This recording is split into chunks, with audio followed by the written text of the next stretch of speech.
तेलंगाना के मंत्री हरीश राव ने महबूबाबाद जिले में विभिन्न कार्यों का उद्घाटन किया और आधारशिला भी रखी। उन्होंने कहा कि तेलंगाना के मुख्यमंत्री केसीआर को क्षेत्र से विशेष प्रेम है। पिछले 65 वर्षों में के दौरान तेलंगाना में केवल 3 मेडिकल कॉलेज थे, लेकिन 7 साल में संख्या बढ़ी है। उन्होंने लोगों से सरकारी अस्पतालों से अपना इलाज कराने के लिए कहा, क्योंकि तेलंगाना सरकार सरकारी अस्पतालों में बेहतर चिकित्सा सुविधा मुहैया करा रही है।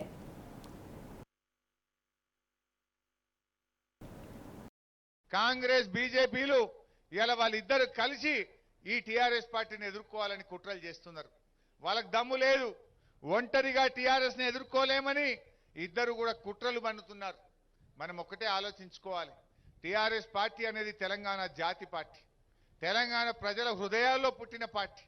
టీఆర్ఎస్ పార్టీ తెలంగాణ ప్రజలకు శ్రీరామ రక్ష. మనకు టీఆర్ఎస్ పార్టీకి ప్రజలే హైకమాండ్ గా పనిచేస్తుంది. టీఆర్ఎస్ లేకపోతే మెడికల్ కాలేజ్ వస్తుందా? ఇడ టీఆర్ఎస్ లేకపోతే మహబూబాబాద్ జిల్లా అవుతుందా? ఇదే బీజేపీ పార్టీ దేశంలో 157 మెడికల్ కాలేజీలు శాంక్షన్ చేసిండ్రు. కానీ మన తెలంగాణకు ఒక్కటి కూడా ఇయ్యలే. ఒక్క మెడికల్ కాలేజీ ఇయ్యలే తెలంగాణకు. అన్యాయం చేస్తున్న బీజేపీ. మరి అటువంటి బీజేపీ నమ్ముదామా? ఇప్పుడు అన్నం ఉడికిందా లేదా అంటే ఒక మెతుకు ముట్టుకొని చూస్తే చాలట. నేను ఒకటే మాట అంటున్నాను. నడ్డా గారు వచ్చి కాళేశ్వరంలో 1 ఎకరం పారలేదన్నారు. పారిందా లేదా? పారిందా లేదా? నీళ్ళు వచ్చినాయా లేవా? DBM 48లా అంటే వాడు జూటా మాటలు చెప్తున్నట్ట లేదా?